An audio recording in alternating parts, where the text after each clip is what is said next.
யாத்ராகமம் 8ஆம் அதிகாரத்தின் 23ஆம் வசனத்தை நாம் பார்க்கும் பொழுது निर्गमन 8वां अध्याय का 23 वचन को हम देखते हैं। Exodus chapter 8 verse 23 निर्गमन 8 उसका 23 என் ஜனங்களுக்கும் உன் ஜனங்களுக்கும் வித்தியாசம் உண்டாகும்படி செய்வேன். இந்த அடையாளம் நாளைக்கு உண்டாகும் என்று கர்த்தர் சொல்லுகிறார். அல்லேலூயா हालेलुया। கர்த்தர் சொல்லுகிறார், परमेश्वर कहता है என் ஜனத்திற்கும் मेरी प्रजा உனக்கும் और तेरे बीच में வித்தியாசத்தை உண்டாகும்படி செய்வேன். अंतर को होने लगाऊंगा। எத்தனை பேர் நம்புறீங்க? कितने लोग भरोसा करते हैं? எனக்கும் मेरे என் கூட இருக்கிற உலக ஜனத்திற்கும் मेरे साथ रहने वाले दुनिया के लोगों கர்த்தர் के बीच में வித்தியாசத்தை உண்டாகும்படி செய்ய போகிறார். परमेश्वर एक இந்த अंतर को होने 9வது लगाएगा। மாதத்துல इस 9वें महीने கர்த்தர் में உங்களுக்கான வித்தியாசத்தை காட்டுவார். परमेश्वर आपके लिए एक भिन्नता को உங்களை दिखाएगा। எந்த அளவுக்கு விசேஷப்படுத்தி வைத்திருக்கிறார் என்பதை காட்டுவார். आपको कितना विशेष बनाया वो दिखाएगा। கர்த்தருடைய ஆசீர்வாதம் எப்படி உங்கள் மீது இருக்கிறது என்று காட்டுவார். परमेश्वर की आशीष आपके ऊपर कैसे है वो दिखाएगा। இது நடைபெறும் என்று ஆண்டவர் சொல்லுகிறார். ये होगा ऐसे परमेश्वर அவர் कहता சொல்றார், है। இந்த அடையாளம் நாளைக்கு உண்டாகும். परमेश्वर कहता है ये चिन्ह कल होगी। நம்புங்க, भरोसा करो। இந்த அடையாளத்தை इस चिन्ह को கர்த்தர் நாளையில இருந்து எனக்கு ஸ்டார்ட் பண்ண போகிறார். परमेश्वर कल से मेरे लिए शुरू करने நாளையில இருந்து वाला எனக்கு ஸ்டார்ட் பண்ண போகிறார். कल से मेरे लिए शुरू करने நம்புகிறவங்க वाला கரங்களை கடிதோட மகிமைப்படுத்தலாம். भरोसा करने वाले ताली बजाकर परमेश्वर की எனக்கு महिमा வித்தியாசப்படுத்துவார். परमेश्वर मुझे अलग बनाएगा। அல்லேலூயா हालेलुया அல்லேலூயா. हालेलुया। எப்படி எல்லாம் வித்தியாசப்படுத்துகிறார்? किस किस प्रकार में अलग எந்த बनाएगा? இடத்துல அவர் வித்தியாசப்படுத்துகிறார்? कहाँ अलग बनाएगा? அந்த அதிகாரத்தின் அதுக்கு முந்தின வசனத்தை நம்ம வாசிக்கிறோம். उसी अध्याय के उसके पहले के वचन को पढ़ते हैं। பூமி நடுவில் நானே கர்த்தர் என்பதை நீ அறியும்படி ஆ ஆ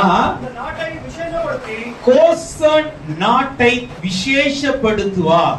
गोशेन देश को विशेष बनाएगा। அங்க சொல்லுகிறது, वहाँ पर कहा गया என் ஜனங்கள் இருக்கிற मेरे लोग रहने वाले கோஷேன் நாட்டை நான் விசேஷப்படுத்துவேன். गोशेन देश को मैं विशेष அந்த बनाऊंगा। விசேஷம் எப்படிப்பட்ட விசேஷம்னா, वो विशेष कैसा विशेष है? என் ஜனங்களை வித்தியாசப்படுத்துகிற விசேஷமாய் मेरे लोगों को अलग बनाने वाला एक विशेष। அல்லேலூயா हालेलुया। மல்கியா 3ஆம் அதிகாரத்தில் 18ஆம் வசனத்தை பார்க்கும் பொழுது मलाकी 3 अध्याय के 18 वचन में देखते அங்க हैं। சொல்லுகிறார், वहाँ पे कहता है நீதிமானுக்கும் துன்மார்க்கனுக்கும் வித்தியாசம் ஏற்படுத்துவேன். धर्मी और दुष्ट के बीच में एक अंतर को बनाऊंगा। எனக்கு ஊழியம் செய்கிறவனுக்கும் ஊழியம் செய்யாதவனுக்கான வித்தியாசத்தை நீங்கள் காண்பீர்கள் என்று சொல்லுகிறார். मुझे सेवा करने और नहीं करने वाले के बीच के अंतर को तुम देखोगे। இன்னைக்கு நாம் எல்லாம் தேவ பிள்ளைகளா இந்த இடத்துல வந்திருக்கோம். आज हम सब परमेश्वर के बच्चे यहाँ पर நீதிமான்களாய் இந்த இடத்துல एक உட்கார்ந்திருக்கிறீங்க. धर्मी के समान बैठे हो। தேவனுடைய ஊழியக்கார பிள்ளைகளாய் ஊழியக்காரி பிள்ளைகளா உட்கார்ந்திருக்கிறீங்க. परमेश्वर के सेवक और सेविका के समान बैठे हैं। ஆண்டவர் சொல்லுகிற காரியம் என்ன தெரியுமா? परमेश्वर कहने वाली बात क्या है? நான் அந்நாளிலே அவர்களை வித்தியாசப்படுத்துவேன். मैं उस दिन में उनके लिए एक अंतर बनाऊंगा। ஆண்டவர் உங்களை என்னையும் வித்தியாசப்படுத்தும்படி வச்சிருக்கிறாரு. परमेश्वर आपको और मुझे एक भिन्न विशेष बनाने के அதற்காக ஒரு लिए இடம் குறிக்கப்பட்டிருக்கிறது. उसके लिए एक जगह नियुक्त की गई है। அந்த இடம் தான் கோஷேன் என்கிற ஒரு और இடம். वही जगह का नाम है गोशेन। அந்த கோஷேன் என்கிற இடத்துல उस गोशेन नाम के जगह வாழ்கிற पर ஜனங்களுக்கு रहने वाले लोगों को ஆண்டவர் வித்தியாசத்தை ஏற்படுத்தினார். परमेश्वर ने एक भिन्नता को இந்த बनाया। கோஷேன் எங்க இருக்கிறது? ये गोशेन कहाँ पर है? எகிப்து தேசத்தின் நடுவில் இருக்கிறது. मिस्र देश के बीच में है। எகிப்து தேசத்தின் நடுவில் मिस्र देश के बीच में கோஷேன் என்கிற ஒரு பகுதி இருக்கிறது. गोशेन नाम का एक भाग है। அந்த பகுதியில उस भाग में இஸ்ரவேலர்களாகிய தேவனுடைய பிள்ளைகள் வாசம் பண்ணினார்கள். इस्राएल नाम के परमेश्वर के लोग निवास किए। அந்த பிள்ளைகளை வித்தியாசப்படுத்தும்படி उन बच्चों को विशेष बनाने के எப்படி लिए ஆண்டவர் கிரியை செய்தார்? परमेश्वर कैसा क्रिया किया। இன்றைக்கு நாம் தியானிக்க போகிற காரியம் அதுதான். आज हम मनन करने वाली बात वही है। கோஷேனின் ஆசீர்வாதங்கள் என்ன? गोशेन के आशीष क्या है? இன்னைக்கு आज எகிப்து என்கிற அந்த உலகத்தில தான் நம்ம உட்கார்ந்து கொண்டு இருக்கோம். मिस्र नाम के इस दुनिया में हम बैठे हैं। ஆனால் இந்த உலகத்துல இருந்தாலும் கூட लेकिन इन संसार में रहकर भी கோஷேனுக்குள் எகிப்துக்குள் இருந்த கோஷேனை ஆண்டவர் வித்தியாசமா வைத்திருந்தார். मिस्र के अंदर के गोशेन को परमेश्वर ने विशेष रखा। சோ நீங்கள் நானும் இந்த உலகத்தோட தான் இருக்கிறோம். आप और मैं इस दुनिया में ही है। இந்த உலகத்தின் பிள்ளைகளோட தான் வாழ்கிறோம். ये दुनिया के लोगों के साथ निवास करते ஆனால் हैं। நான் உலகத்தோடு வாழல. लेकिन मैं दुनिया के साथ नहीं என்னுடைய रहता। இருப்பிடம் கோஷேனா இருக்குது. मेरा निवास स्थान गोशेन நான் है। கோஷேன் என்கிற ஒரு இடத்துல உட்கார்ந்து கொண்டு मैं இருக்கேன். गोशेन नाम के एक जगह पर बैठा அந்த हूँ। கோஷேன் என்கிற இடத்துல இடத்தில் இருக்கிறவர்களுக்கு उस गोशेन नाम के जगह में रहने वालों के கர்த்தர் लिए கொடுக்கிற நன்மைகள் என்ன, परमेश्वर देने वाली भलाई क्या है, ஆசீர்வாதங்கள் என்ன, आशीष क्या है, அதை எப்படி அவர் விசேஷப்படுத்தினார், वो उसे कैसे विशेष बनाया, எப்படி அவர்கள் வித்தியாசப்பட்டார்கள் कैसे वो अलग हुए, என்பதை தான் இங்க நாம் தியானிக்க போகிறோம். उसे यह मनन करने वाले। அல்லேலூயா. हालेलुया। இந்த கோஷேன் என்றால் அர்த்தம் என்ன ये முதல்ல? गोशेन का मतलब क्या है? இந்த கோஷேன் என்றால் ये गोशेन यानी drawing near, அப்படினா அருகில் வா என்ற அர்த்தம். करीब आ उसका मतलब है। நீங்கள் பார்க்கும் பொழுது हम देखते हैं ஆதியாகமம் 45ஆம் அதிகாரத்தின் 10ஆம் வசனத்துல उत्पत्ति 45:10 में கொஞ்சம் முன்னாடி இருக்காங்க please in front of the mic. Boss. நீரும் என்கிற பிள்ளைகளும் நீரும் என் பிள்ளை உம்முடைய பிள்ளைகளும் அவருடைய பிள்ளைகளும் உம்முடைய ஆடு மாடுகளோடும் யாவற்றோடும் கோசேன் நாட்டில் வாசம் பண்ணி என் சமீபத்தில் இருக்கலாம். அல்லேலூயா.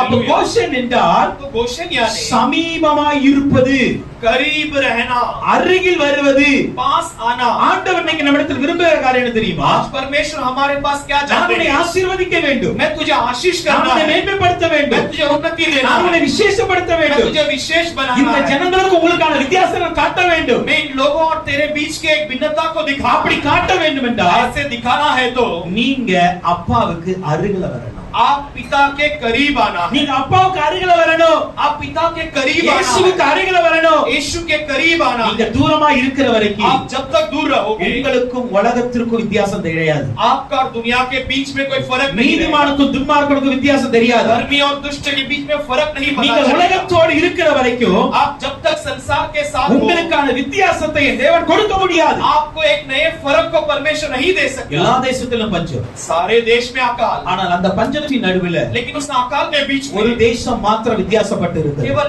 एक देश विशेष और अलग है। அதுக்கு காரணம் என்ன தெரியுமா? उसका कारण क्या है? அந்த தூரமா இருந்த வாழ்க்கையை விட்டு பக்கத்துல वो வந்ததுதான். दूर रहने वाले जीवन को छोड़कर करीब யோசேப்பு आना। சொல்றான், நீ என் பக்கத்துல வாங்க. यूसुफ कहता है कि तू அப்ப मेरे करीब கோஷேன் आ। என்றால் वो गोशेन यानी ஆண்டவருக்கு அருகில வாசம் பண்ணுகிற ஒரு ஸ்தலம். परमेश्वर के करीब निवास करने वाला एक जगह। இன்னைக்கு எத்தனை பேர் நீங்க ஆண்டவருக்கு அருகில வந்து உட்கார்ந்து இருக்கீங்க? आज आप कितने लोग परमेश्वर के करीब आए? சில பேர் சபையில உட்கார்ந்து கூட தூரமா தான் இருப்பீங்க. कुछ लोग कलीसिया में बैठे फिर भी दूर है। நீங்க எங்கேயோ உங்கள் மனது ஓடிக்கொண்டு இருக்கிறது, आपका मन कहीं और चल रही எங்கேயோ है, சிந்தித்துக் கொண்டு இருக்கிறீங்க. आपका विचार कहीं और होगा। ஏன் அப்படின்னா क्यों ऐसे कहे तो? உங்களுக்கும் ஆண்டவருக்குமான இடைவெளி அதிகமாய் இருக்கிறது. आपके और परमेश्वर के बीच की दूरी बहुत है। உங்களுக்கு ஆண்டவருக்கான நெருக்கம் இருக்கிறது என்றால், आपके और परमेश्वर के बीच में करीबीपन है। அங்க ஒரு பிணைப்பு, ஒரு இணைப்பு இருக்கிறது என்றால், वहां पर यदि आप उसके साथ घुल मिलकर जुड़े हुए हो நீ तो இருக்கிற இடம் கோஷேன் அப்படின்னு நினைச்சுக்க. आप रहने वाले जगह गोशेन है, समझ लेना। நீங்க இருக்கிற இடம் கோஷேனா இருந்தா आप रहने वाले जगह गोशेन हो நீங்கள் तो ஆண்டவரோடு இணைந்து இருப்பீர்கள். आप परमेश्वर के साथ जुड़े हुए நீங்கள் हो। இயேசுவோடு இணைந்த ஒரு வாழ்க்கை आप வாழ்வீர்கள். यीशु के साथ जुड़े हुए एक जीवन அவரை விட்டு जियोगे। பிரியாதபடிக்கு உங்க உள்ள எப்போதுமே ஏங்கிக் கொண்டு उससे இருக்கிறது. आप कभी जुदा न होने लायक आपकी जीवन तरसती रहेगी। அல்லேலூயா, हालेलुया, அல்லேலूயா. हालेलुया। அதே போல இந்த கோஷேனுக்கு இன்னொரு அர்த்தம் இருக்கு. वैसे इस गोशेन का एक और मतलब இந்த है। கோஷேன் என்றால் ये गोशेन का मतलब டிவைன் ப்ராஸ்பரிட்டி,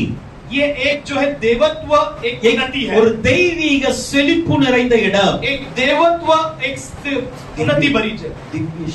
दिव्य दिव्य समृद्धि है। அல்லேலூயா. हालेलुया। சோ ஒரு தெய்வீக செழிப்பு நிறைந்த இடம் தான் இந்த கோஷேன். ये दिव्य समृद्धि भरी जगह ये गोशेन है। இதுல என்னங்க?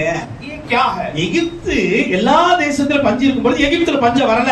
मिस्र में सब देश में जब अकाल आए तभी यहाँ पर अकाल नहीं आई। அப்படினா எகிப்தே ஒரு தெய்வீக செழிப்பு நிறைந்த நாடு தானே. ये मिस्र ही ये दिव्य समृद्धि भरी जगह है। ஆனா எகிப்துக்கு அந்த அர்த்தம் கொடுக்க, அந்த பெயர் கொடுக்கப்படல. क्यों यह मिस्र को नाम नहीं दिया गया? நம்ம அப்படி யோசிக்கலாம்ல. हम ऐसे सोच सकते हैं। ஆனா ஆண்டவர் சொல்லுகிறார், लेकिन परमेश्वर எகிப்து कहता है செழிப்பாதா இருக்கிறது, मिस्र तो अच्छा हरा भरा है, ஆனா என்னுடைய தெய்வீக செழிப்பு கோஷேன்ல மட்டும்தான் இருக்கு. लेकिन मेरा जो दिव्य समृद्धि केवल गोशेन में है। சில நேரத்துல நம்ம சொல்றோம் தெரியுமா, कुछ समय हम कहते हैं देखो அட்டுழியம் பண்றவனா நல்லா இருக்கான், जो बहुत बुरा करते हैं वो अच्छा जीते हैं, அவ்வளவு பாவம் பண்ணிட்டு அவன் நல்லா தான் வாழ்ந்துட்டு ना இருக்கான். पाप करके भी अच्छा जीता है वो। ஆண்டவருக்கு உண்மையா இருக்கிறேன், ஆனா கஷ்டப்பட்டுட்டு இருக்கு. मैं तो परमेश्वर के लिए सच्चा हूं फिर भी मैं तकलीफ में हूं, அப்படி நம்ம சொல்லுவோம்ல. ऐसे हम कहते हैं। அவன் நல்லா புரிஞ்சுக்க. लेकिन एक बात समझ लो, அவனுடைய செழிப்புக்கும் உன்னுடைய செழிப்புக்கும் வித்தியாசம். उसकी समृद्धि और तेरे समृद्धि के बीच में एक भेदभाव रहेगा। ஆண்டவர் சொல்லுகிறார், परमेश्वर कहता है கர்த்தருடைய ஆசீர்வாதமே ஐஸ்வரியத்தை தரும், परमेश्वर की जो आशीष है वो एक समृद्धि को देती है, அதனோட வேதனையை போக்கும். उसके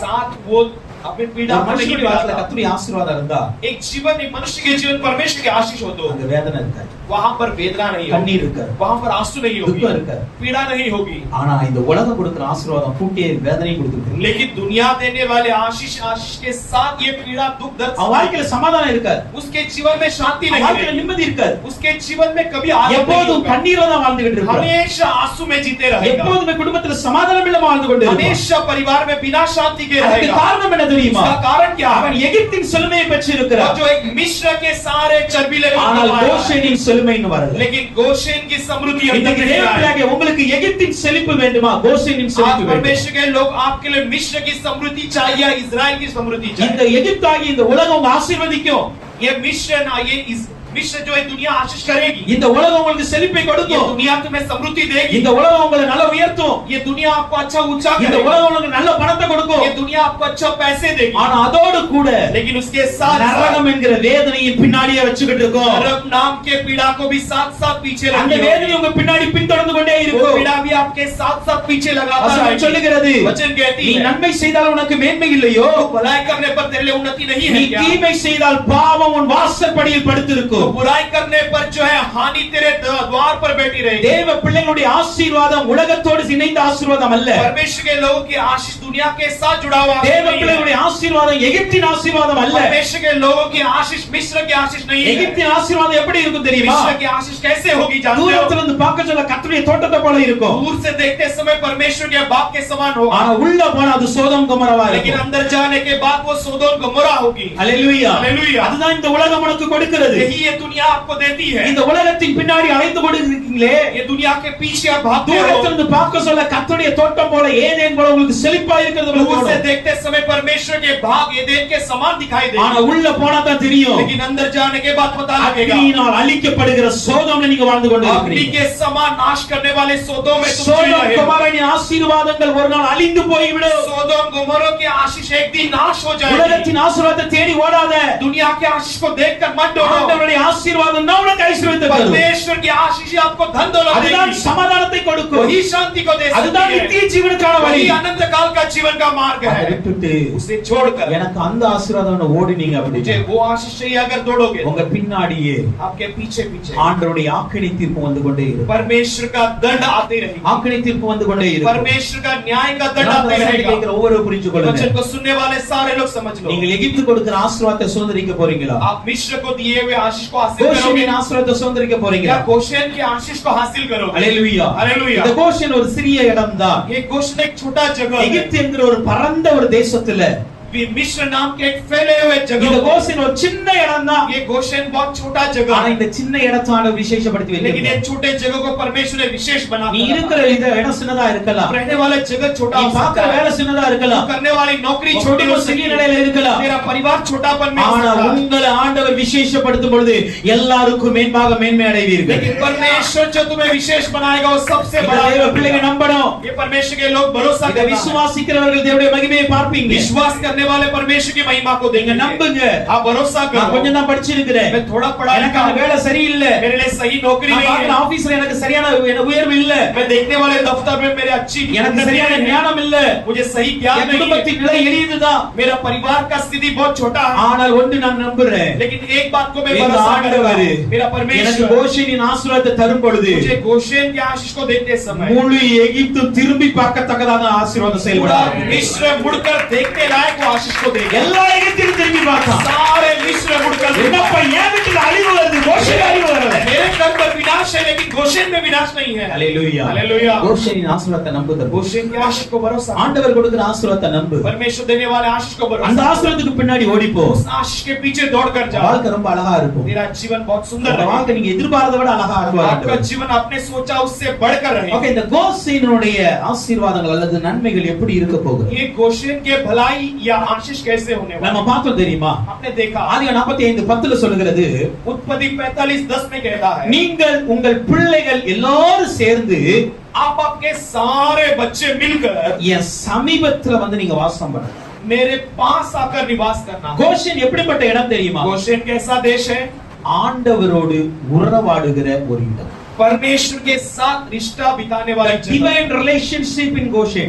एक परमेश्वर के साथ एक दिव्य एक रिश्ता ஒரு बिताने वाली தெய்வீக जगह, உறவு இருக்கிற இடம் தான் கோஷேன். एक दिव्य रिश्ता बिताने वाली जगह गोशेन। யாருக்கு இந்த உறவு ஏற்பட்டது? किसके लिए रिश्ता बना? யாருக்கு இந்த ரிலேஷன் உண்டாச்சு? किसके लिए रिश्ता बना? நீங்கள் யோசேப்பினுடைய சரித்திரங்களை நாம் பார்க்கிற விதத்துல हम यूसुफ के इतिहास को शास्त्र में देखते हैं। ஒரு நாள் யோசேப்பு தொலைந்து போகிறான், காணாமல் போய் விடுகிறான். एक दिन यूसुफ घूम जाता है, लापता होता है, அதை விற்று போட்டு விட்டார்கள். या उसे बेच डाल दिया ஆனால் गया। தகப்பனுக்கு செய்தி போகிறது, लेकिन पिता के लिए संदेश जाती है, உன் பிள்ளை செத்து போயிட்டான், तेरा बेटा मर உங்க चुका, பிள்ளை செத்து போயிட்டான். तेरा बेटा मर चुका है। இந்த செய்தியோடு கூட इस संदेश के साथ ஏறக்குறைய யாக்கோபு 20 வருஷம் வாழ்ந்துகிட்டு இருக்கிறார். लगभग याकूब 20 साल जीता, ஏறக்குறைய 20 வருஷத்துக்கு மேல வாழ்ந்துகிட்டு இருக்கிறார். लगभग 20 साल के ऊपर जीता। என் பிள்ளை செத்து போச்சு, मेरा बेटा मर என் गया, பிள்ளை செத்து போச்சு, मेरा बेटा मर गया, இப்படிதான் அவன் வாழ்ந்து கொண்டே இருக்கிறார். ऐसे वो जी रहा है। ஒரு நாள் एक दिन एक दिन இந்த யாக்கோபுக்கு ஒரு செய்தி வருகிறது. याकूब के लिए संदेश आती है, யோசேப்பு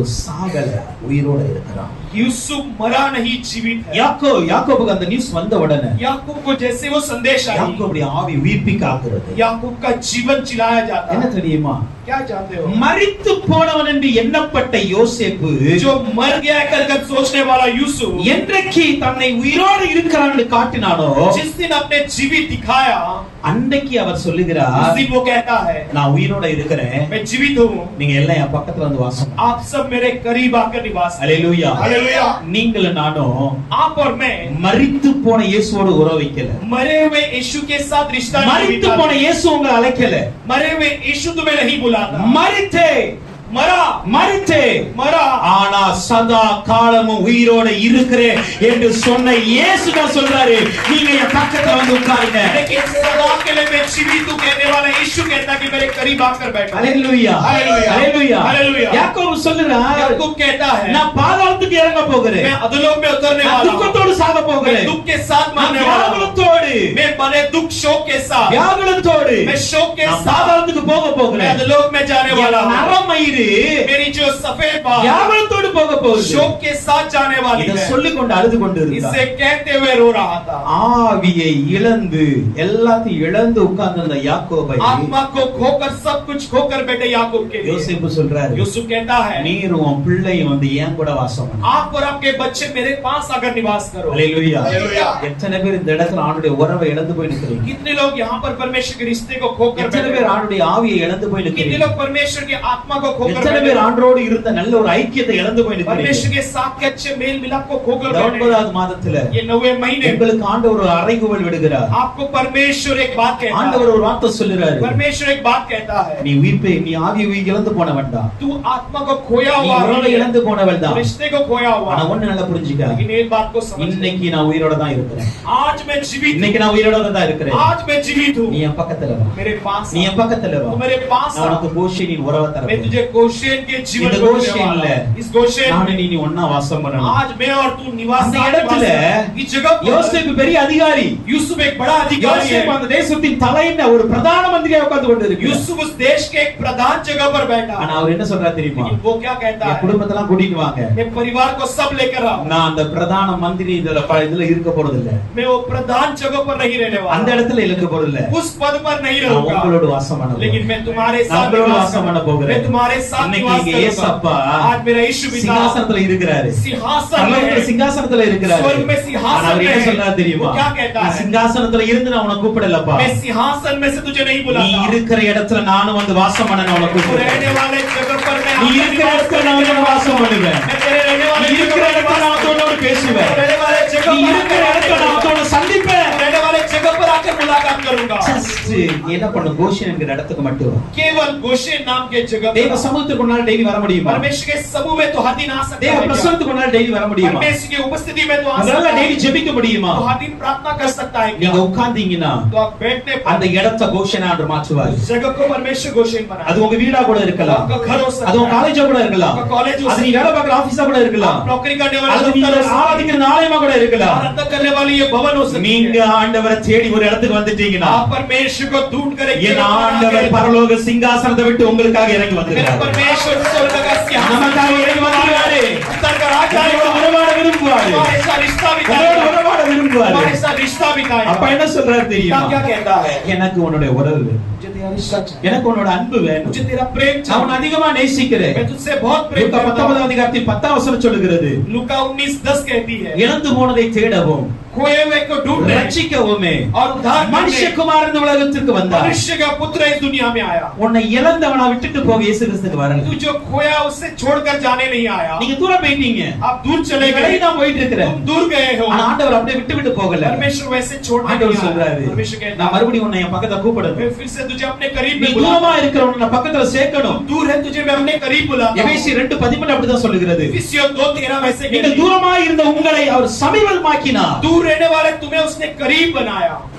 எனக்கு இந்த சபையில இருக்கிற अभी खास कलीसिया में இந்த வார்த்தையை கேட்கிற ये वचन को सुनने वाले ஒவ்வொருவரும் ஆண்டவர் எதிர்பார்க்கறான்னு தெரியும். हर एक को परमेश्वर क्या चाहते हैं? நீ என் உறவை உடைச்சிட்டு தூரம் போயிட்ட. तू मेरे रिश्ते को तोड़कर दूर என் चला அன்பை गया। உடைச்சிட்டு நீ தூரம் मेरे போயிருக்கலாம். प्रेम को तोड़कर तू दूर गया होगा, ஆனா அந்த உறவை நான் புதுப்பிக்க लेकिन விரும்புகிறேன். उस रिश्ते को मैं नया करना चाहता ஆண்டவர் அந்த அன்பை புதுப்பிக்க हूं। விரும்புகிறார். परमेश्वर रिश्ते को नया करना चाहता கோஷன் है। என்கிற நாட்டுல गोशेन नाम के देश உனக்கு ஆசீர்வாதம் இருக்கும், तुझे आशीष रहेगी, செழிப்பு இருக்கும். समृद्धि रहेगी, அதெல்லாம் வரணும்னா लेकिन वो सब आना है तो ஆண்டோடைய உறவு வரணும். परमेश्वर का रिश्ता आना चाहिए। ஆண்டோடைய உறவு வரணும். परमेश्वर का रिश्ता आना चाहिए। ஆண்டோட பேச ஆரம்பிங்க. परमेश्वर से बातें आंडोड़ करने उरवाड़ लगो। आरंभिங்க. परमेश्वर के साथ रिश्ता बिताने लगो। ஹalleluya हालेलुया ஹalleluya. हालेलुया। நேற்று இரவு நாங்கள் ஜெபிக்கும் பொழுது कल रात को हम प्रार्थना करते समय நான் ஆயத்த கொடுத்துக்க பேசும்போது ஒரு வார்த்தை ஆண்டு हम கொடுத்தேன். तैयारी की सभा के लिए प्रार्थना करते समय ரொம்ப परमेश्वर ने சிம்பிளான कुछ- வார்த்தை. बहुत एक आसान शब्द ஆனா था, ஆண்டவர் ஆழமாய் பேசு. लेकिन बहुत गहराई से बात। ஆதியாகமம் 22ஆம் அதிகாரத்தில் उत्पत्ति 22वां अध्याय 2ஆம் வசனத்துல दूसरे वचन में நீங்கள் ஒரு காரிய வசனத்தை பார்க்கிறோம். आप एक वचन को देख सकते हैं। ஜெனசிஸ் சாப்டர் 22 verse 2 வாசிக்கலாம். அப்பொழுது அவர் அப்பொழுது அவர் உன் புத்திரனும் உன் புத்திரனும் உன் ஏகசுதனும் உன் ஏகசுதனும் உன் நேசகுமாரனுமாகிய உன் நேசகுமாரனுமாகிய ஈசாக்கை நீ இப்பொழுது அழைத்துக்கொண்டு ஈசாக்கை இப்பொழுது அழைக்கொண்டு மோரியா தேசத்துக்கு போய் மோரியா தேசத்திற்கு அங்கே போய் நான் உனக்கு குறிக்கும் மலைகள் ஒன்றின் மேல் ஆ. அவனை தகனபலியாக பலியிடு என்றார். எனக்கு தகனபலியாய் பலிவிடு. 12ஆம் வசனம் சொல்லுகிறது,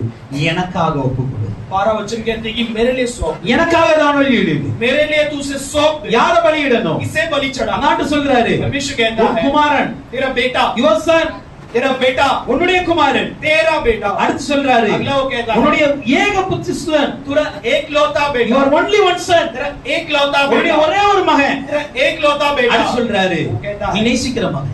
तू प्रेम करने वाला। ஹalleluya. हालेलुया। இந்த வார்த்தையானது ये वचन ஆண்டவர் அப்ரஹாமோடு பேசும் பொழுது परमेश्वर अब्राहम से बोलते हैं, கொஞ்சம் கவனமா கவனிங்கப்பா. ध्यान से सुनो, எவ்வளவு ஆழமா அவன் உள்ளத்தை உடைச்சிருக்கும் தெரியுமா? कितने गहरे रीति से उसके हृदय को ஆண்டவர் बना होगा। சிம்பிளா परमेश्वर ने आसानी ஈசாக்கு से கூட்டிட்டு வந்து எனக்கு பலி எடுத்து சொல்லல.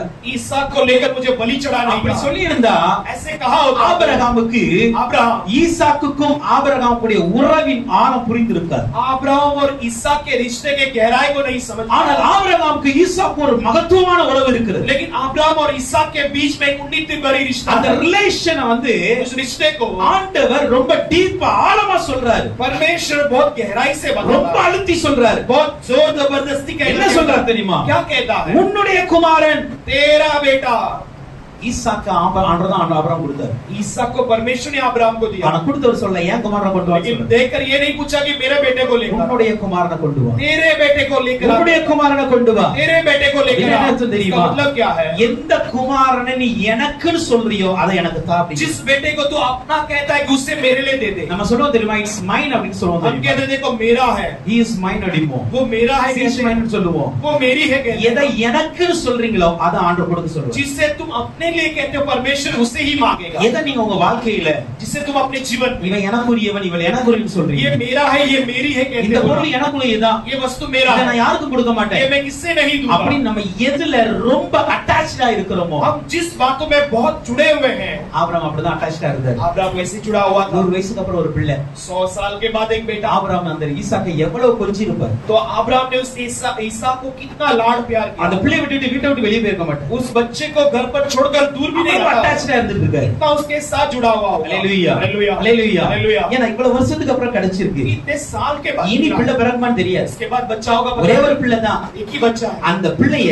उस बच्चे को நான் ரொம்ப நேசிச்சுட்டு இருக்கிறேன். இருக்கிறேன். मैं बहुत प्रेम करता அந்த हूं। பிள்ளை எனக்குரிய நான் சொல்லிட்டு இருக்கிறேன். वो बेटा मेरा है मैं कहता हूं। பாத்தீங்கன்னா ஈசாக்கு சொல்லிருப்பாரு எங்க அப்பா எனக்குரிய. और इसहाक ने भी कहा होगा मेरा ஆபிரகாம் बेटा मेरा। இந்த பிள்ளை எனக்குள்ளது. अब्राहम ने कहा होगा वो मेरा बेटा है। ஆண்டவர் சொன்னாரு परमेश्वर ने அத कहा நீ தகன முடியல. उससे तू होम बलि चढ़ाना, எனக்காக தான். उससे मेरे लिए देना है। அப்படி சொல்றாரு. ஒரே ஒரு மகன். अगला कहता कि एक लौता बेटा, ஒரு ஏக சுதன் இருக்கிறார். एक लौता बेटा है। இஸ்மாயிலை வீட்டை விட்டு விரட்டியாச்சு. इस्माइल को घर से भगा दिया, இப்ப இருக்கிறது ஒரே ஒரு பிள்ளை. अब केवल एक बेटा है। இந்த பிள்ளைய इस बेटे को டிபெண்ட் பண்ணி தான் ஆபிரகாமுடைய வாழ்க்கை. उस बेटे के ऊपर निर्णय अब्राहम का இந்த जीवन, பிள்ளைய நம்பி தான் ஆபிரகாம் வாழ்ந்துட்டு இருக்கிறார். इस बेटे के ऊपर भरोसा कर कर अब्राहम जीता। அல்லேலூயா. हालेलुया। ஆபிரகாமுக்கு अब्राहम के लिए தன்னுடைய சொத்துக்களை ஆளுகை செய்யறதுக்கு யாருமே கிடையாது. अपने धन दौलत को जो है पूरा उसका मिराज के लिए कोई नहीं है, யாருமே கிடையாதுங்க. कोई नहीं है। ஈசாக்கு வந்து அவ்வளவு நம்புறாரு அவரு. इसहाक पर इतना भरोसा करता है, இவன் தான் என் சந்ததி. यही मेरा पीढ़ी இவனை है। கொண்டு என் வாக்குத்தத்தம் நிறைவேற போகுது. इससे लेकर मेरे இவனுடைய சொத்துக்கள் ஆசீர்வதிக்கப்படுது. मेरे धन दौलत मिराज இவனை கொண்டு ஆண்டவர் சொன்ன வார்த்தைகள் நிறைவேற इसके போகுது. द्वारा परमेश्वर ने कहा हुआ पूरा होगा। ஆபிரகாம் இஸ்மவேலை டிபெண்ட் பண்ணவே இல்ல ஒரு நாளும். अब्राहम इस्माइल पर एक भी दिन निर्भर ஆனா नहीं था, ஈசாக்க டிபெண்ட் பண்ணி வாழ்ந்துட்டு இருந்தார். लेकिन इसहाक पर निर्भर रहा। ஈசாக்கை அவ்வளவு நம்பி இருந்தாரு. इसहाक पर इतना भरोसा ஏன்னா करता வாக்குத்தத்தத்தின் பிள்ளை அல்லவா அது. क्योंकि वो एक प्रतिज्ञा का बेटा है। ஆண்டவர் சொல்றாரு परमेश्वर நீ कहता எதை है ரொம்ப நம்புறல்ல तू जिससे बहुत भरोसा करता அவனை है, தான் டிபெண்ட் பண்ணி வாழ்ந்துட்டு இருக்கல उसी पर तू निर्भर है, அதை என் பலிபீடத்துல வை அப்படின்னு. उससे मेरे वेदी पे रख कहता है। அல்லேலூயா. हालेलुया। ஆண்டவர் சொன்னாரு अगला कहा நீ நேசிக்கிற तू प्रेम करने वाला बेटा। ஆண்டவருக்கு தெரியும். परमेश्वर जानता है। ஆபிரகாமுக்கும் ஆண்டவருக்கும் ஒரு நேசம் இருந்துச்சு. अब्राहम और परमेश्वर के बीच में एक प्रेम था। அந்த உறவு இருக்குல்ல वो रिश्ता जो है நம்மளால புரிஞ்சுக்க முடியாது. हम समझ नहीं पाएंगे। எங்கேயோ வாழ்ந்துகிட்டு இருக்கிறாரு. कहीं तो जी रहा था, ஒரு விக்கிரக ஆராதனை படைக்கிற அது விக்கிரகத்தை உருவாக்குற ஒரு குடும்பத்துல இருக்கிற ஒரு மனுஷன் एक मूर्ति को बनाने वाले परिवार में से அழைச்சி बुलाकर அவனோட பேசிக்கிட்டே இருக்கு. उससे वो बातें करता, அடிக்கடி தரிசனம், बारंबार दर्शन, அடிக்கடி அவனோட பேசுறாரு, बारंबार बातें அடிக்கடி करता है, அவனோட உறவாடிட்டு बारंबार रिश्ता बिताता है। ஆபிரகாமுக்கும் ஆண்டவருக்கும் ஏறக்குறைய 25 வருடங்களாக ஒரு நெருக்கம். अब्राहम और परमेश्वर के बीच में करीबन 25 साल की करीबी 25 years ஒரு க்ளோஸ் ரிலேஷன்ஷிப் வந்துட்டாங்க ரெண்டு பேரும். 25 साल की एक करीबी रिश्ते में आ गए दोनों। அல்லேலூயா. हालेलुया। அந்த உறவுல இதுவரைக்கும் விரிசல் வரவே இல்லை. उस रिश्ते में कभी भी कोई फटी नहीं है। இதுவரைக்கும் ஆபிரகாம் ஆண்டவர் மீது வைத்த அந்த அன்பு, அந்த நேசம், அந்த லவ் இது எதுவுமே விட்டு கொடுத்தது अब तक अब्राहम परमेश्वर में रखा हुआ इस प्रेम को कभी नहीं जुदा किया। ஆனா முதல்ல पहली बार பிள்ளை பிறந்த உடனே बेटा जन्म होते ही ஆண்டவர் பார்க்கிறாரு. परमेश्वर देखता நான் है, யோசிச்சு பார்க்கிறேன். मैं सोचकर देखता हूं। ஆபிரகாம் நினைச்சிருப்பாரு. अब्राहम ने ஆண்டவர் सोचा, நினைச்சிருப்பாரு. परमेश्वर ने सोचा होगा இந்த ஆபிரகாம் இதுவரைக்கும் எவ்வளவு ரிலேஷன் இருக்கு. ये अब्राहम अब तक मेरे साथ कितने करीबी रिश्ते में எவ்வளவு பெரிய था, உறவுல இருக்கிறார். कितना बड़ा रिश्ते में था। இந்த உறவை இந்த ஈசாக்கு பிடிச்சிருவானோ? क्या इस रिश्ते को ये ईसाक अलग कर देगा? அதான் வந்து சொல்றாரு यही परमेश्वर कहता நீ है, நேசிக்கிற தெரியுமா ஒரு பிள்ளை, तू जो प्रेम करता है बेटा है ना, அந்த பிள்ளையை நீ எனக்கா தர முடியும். उस बेटे को तू मेरे लिए दे सकता है। அப்படின்னா என்ன தெரியுமா? इसका मतलब क्या है? உன் நேசம், तेरा प्रेम, உன் உறவு, तेरा रिश्ता, உன் லவ், तेरा உன் प्यार, அன்பு तेरा मोहब्बत ஏன் மேலையா ஈசாக்கு மேலையா? मुझ पर है या ईसाक पर है? அவர் என்ன பண்ணாரு? अब्राहम ने क्या किया? ஒப்பு கொடுத்தாரு. सौंप दिया, நேரா கூட்டிட்டு போனாரு. सीधा बेटे को लेकर गया, பலிபீடத்தை கட்டினாரு, वेदी को बनाया, மேல கட்டி வச்சாரு. उसके ऊपर बांध कर लेटाया। என் குமாரன் தான், मेरा बेटा ही என்னுடைய है, ஒரே குமாரன் मेरा தான், एकलौता நான் बेटा, நேசிக்கிற குமாரன் मैं தான். प्रेम करने वाला ஆனா बेटा है। இந்த குமாரனோடு இருக்கிற உறவை விட लेकिन इस बेटे के साथ என் रिश्ते से அப்பாவோடு बढ़कर இருக்கிறதா எனக்கு பெரிய உறவு. मेरे पिता के साथ का அந்த रिश्ता அன்பு बड़ा தான் எனக்கு है, பெரிய அன்பு. वही प्रेम मेरा बड़ा है। தான் பிள்ளைய கொல்றதுக்கு கத்தி எடுக்கிறாரு. अपने बेटे को मारने के लिए तलवार उठाता ஆண்டவர் है। அப்பதான் சொல்றாரு, परमेश्वर तब कहता है, ஆபிரகாமே अब्राहम நீ நிரூபிச்சிட்ட, तूने साबित कर दिया, நீ என்னதான் அதிகமா तू நேசிக்கிற. मुझसे ज्यादा நீ प्रेम என்னதான் करता அதிகமா है, நேசிக்கிற. तू सबसे ज्यादा मुझसे प्रेम करता है। அல்லேலூயா. हालेलुया। இந்த சம்பவம் எங்க நடந்துச்சு? ये घटना क्यों हुई? ஈசாக்க பலியிட வேண்டும் என்பது ஆண்டவரின் விருப்பம் அல்ல. ईसाक को बलि चढ़ाना परमेश्वर की चाहत नहीं है। ஈசாக்க கொல்லணும், எரிக்கணும், இதெல்லாம் ஆண்டவருடைய விருப்பம் கிடையாது. ईसाक को मारना या जलाना परमेश्वर की चाहत नहीं है। ஆண்டவர் உன்னை சோதிக்க வச்சார். परमेश्वर ने परीक्षा रखा, ஒரே ஒரு சோதனை என்ன தெரியுமா? केवल एक परीक्षा। இந்த ஆபிரகாம் என்னோடு அதிகமா உறவாடு இருக்கிறானா, பிள்ளையோட அதிக உறவாடு? क्या ये अब्राहम मुझसे ज्यादा रिश्ता बिताता है या अपने बेटे से? இத ஆண்டவர் சோதிச்சு பாக்க. यही परमेश्वर परीक्षा है। இதைத்தான் ஆண்டவர் பார்க்க விரும்பினார். परमेश्वर यही देखना चाहता है, அதற்காகத்தான் இவ்வளவு பெரிய ஒரு சோதனை, इसलिए इतनी बड़ी परीक्षा, இவ்வளவு பெரிய ஒரு சோதனை. इतनी बड़ी परीक्षा। அல்லேலூயா. அல்லேலூயா. ஆபிரகாம் செய்த காரியத்தை இன்னைக்கு நீங்களும் நானும் நிச்சயமா செய்ய மாட்டோம். अब्राहम ने किया हुआ बातों को आज हम और आप कभी नहीं कर सकते, நம்ம செய்யவே முடியாது. हम कभी कर ही नहीं सकते। அல்லேலூயா. அல்லேலூயா। அத நான் சொன்னேன், इसलिए कल कहा யாக்கோபுக்கு 12 பிள்ளை இருந்துச்சு. याकूब के लिए 12 ஒரு बच्चे யோசேப்பு தான் காணாம போனார். केवल एक यूसुफ गायब हो அந்த गया யோசேப்பு காணாம போனதுனால यूसुफ जो है गायब होने யாக்கோபு के பட்ட कारण வேதனைக்கு அளவே கிடையாது. याकूब ने जो दुख सहा उसका कोई सीमा नहीं எங்க மத்த 11 பிள்ளைங்க இருக்குங்க. बाकी 11 बच्चे हैं ஆனா ஒரு பிள்ளையை விட்டதுனால एक बेटे को छोड़ने के कारण 11 பிள்ளைகளுடைய அன்பு கூட பெருசா தெரியல. 12 बाकी 11 बच्चों का प्रेम बड़ा नहीं दिखाई ஆபிரகாமுக்கு யார் தெரியுமா? लेकिन अब्राहम कौन है இதை விட்ட வேற பிள்ளையே கிடையாது. इससे छोड़ेंगे तो और कोई बेटा नहीं ஒரே ஒரு பிள்ளை தான். एक लौता இந்த बेटा பிள்ளையை விட்ட வேற யாருமே கிடையாது. बेटे के सिवा और कोई ஆனா नहीं அந்த சூழ்நிலையிலும் लेकिन उस परिस्थिति में भी தன்னுடைய குமாரனை தேவனுக்காக கொடுக்க வந்தாரே அதுதாங்க உண்மையான அன்பு. अपने बेटे को परमेश्वर के लिए देना है वही सच्चा प्रेम है। தேவன் இன்னைக்கு நம்மட்ட எதிர்பார்க்கறது தெரியுமா? आज परमेश्वर हमारे पास क्या चाहते हैं எனக்கும் உனக்கு இருக்கிற உறவை உடைக்க உள்ள யாரும் வரக்கூடாது. मेरे और तेरे बीच के रिश्ते को तोड़ने कोई बीच में அது नहीं வேற आना। யாரையும் உள்ள அனுமதிக்காதீங்க. उसके लिए किसी को अनुमति मत दो The God's love so much great. वो परमेश्वर का प्रेम महान அது प्रेम ரொம்ப है பெரிய அன்பு. वो महान प्रेम அந்த है அன்பை ஃபீல் பண்ணி உணர்ந்தவங்களுக்கு மட்டும் தான் அது वो தெரியும். प्रेम को जो महसूस किए केवल वही அந்த அன்பை யார் டேஸ்ட் பண்றாங்களோ அவங்களுக்கு மட்டும் தான் அது जिसने புரியும். उस प्रेम को चखाए केवल वही जान மத்த सकता யாருக்கு அது புரியாது. बाकी कोई नहीं जान सकता வெளியில समझ नहीं பார்க்க சொல்ல உனக்கு சிரிப்பா தான் सकता। இருக்கும். बाहर से देखने वालों को வெளியில हंसी பார்க்க சொல்ல मजाक உனக்கு लगेगी। அசட்டையா தான் தெரியும். बाहर से देखते समय तुच्छ समझेंगे ஆனா அப்பாவோட நெருங்கி யார் பேசிக்கிட்டு இருக்காங்களோ அவங்களுக்கு மட்டும் தான் தெரியும். पिता के साथ करीबी पन में जो बातें करते केवल वही जानते हैं। பரலோக தேவன் என்னோடு பேசிக்கிறார். स्वर्गीय पिता मुझसे बातें அந்த करता है। அன்பை விட இந்த உலகத்துல வேற இன்பம் துன்பம் उस கிடையாது. प्रेम से बढ़कर दुनिया का कोई भी प्रेम नहीं है। அவனு சொல்லட்டுமா? मैं एक बात कहता हूँ அவனு சொல்லட்டுமா? मैं एक बात कहता நீங்க हूँ அபிஷேகம் பெற்றவங்களா கூட இருக்கலாம். आप अभिषेक पाए हुए நீங்க हो सकते ஞானஸ்நானம் हैं। எடுத்தவங்க கூட இருக்கலாம். आप बपतिस्मा நீங்க लिए हुए ஊழியம் செய்கிறவங்க கூட இருக்கலாம். आप सेवा करने वाले होंगे। அன்புல நிலைச்சிருந்தா प्रेम में यदि स्थिर रहेंगे तो தேவன் உங்களோடு இருக்கிறத உணர்வீங்க. परमेश्वर आपके साथ है इसे आप महसूस ஏன்னா करोगे தேவன் அன்பாகவே இருக்கிறார். क्योंकि परमेश्वर ही प्रेम है। தேவன் அன்பாகவே இருக்கிறார். परमेश्वर ही प्रेम है। அன்பில்லாதவன் தேவனை அறியான். प्रेम जो नहीं है वो परमेश्वर को नहीं जानता। ஹalleluya. हालेलुया। எல்லாத்த விட सबसे बढ़कर ஆண்டு சொல்றாரு விசுவாசம் நம்பிக்கை அன்பெல்லாம் இருக்குப்பா. परमेश्वर ने कहा है कि विश्वास भरोसा ये सब है। 1 கொரிந்தியர் 13 லாஸ்ட் வசனம் சொல்கிறது. पहला कोरिन्थियों में आखिर में देखते हैं இப்பொழுது விசுவாசம் நம்பிக்கை அன்பை மூன்று நிலைத்திருக்கிறது. अब तक जो विश्वास भरोसा प्रेम ये सब स्थिर है இவைகளில் அன்பே பெரியது. और इन सभी में प्रेम ही बड़ा है। ஹalleluya. हालेलुया। அன்புதான் பெருசுங்க. प्रेम ही बड़ा है। அன்புதான் நல்ல பெருசு. प्रेम ही सबसे बड़ा है। ஆண்டவர் உங்களோடு இருக்கிற உறவை நல்ல ஸ்திரமா வைக்க விரும்புகிறார். आज परमेश्वर आपके साथ के रिश्ते को अच्छे स्थिर அதுதான் बनाना ஆண்டு चाहता சொல்றாரு. है। इसलिए कहता है நீ தூரமா இருக்காத. वो दूर मत रहे। என் சமீபத்துல வர கோஷே நாட்டுக்கு வா. मेरे करीब गोशेन देश में तू என் आ। கோஷேனுக்கு வா நீ. मेरे गोशेन में तू आ। என் அன்பை புரிந்து मेरे கொள்ளலாம். प्रेम को तू समझ। ஹalleluya. हालेलुया। ஹalleluya. हालेलुया। அந்த கோஷேனிலே போய் சந்திக்கிறார்கள். उस गोशेन में जाकर मुलाकात அந்த करता है। கோஷேனிலே அவர்கள் உறவாட उस ஆரம்பிக்கிறார்கள். गोशेन में वो रिश्ते बिताते நீங்கள் ஆதியாகமம் 46 அதிகாரத்தின் 28 29 வசனத்துல उत्पत्ति 47 उसका 28 29 யாக்கோபு கானானை விட்டு வந்து விட்டார். याकूब कानान को छोड़कर आ गया। கோஷேன்ல வந்து நின்ன உடனே गोशेन में आकर खड़े ஒரு रहते செய்தி ही யோசேப்புக்கு போகிறது. एक संदेश यूसुफ के लिए जाती है। தகப்பன் வந்து விட்டார். पिता आ गया है।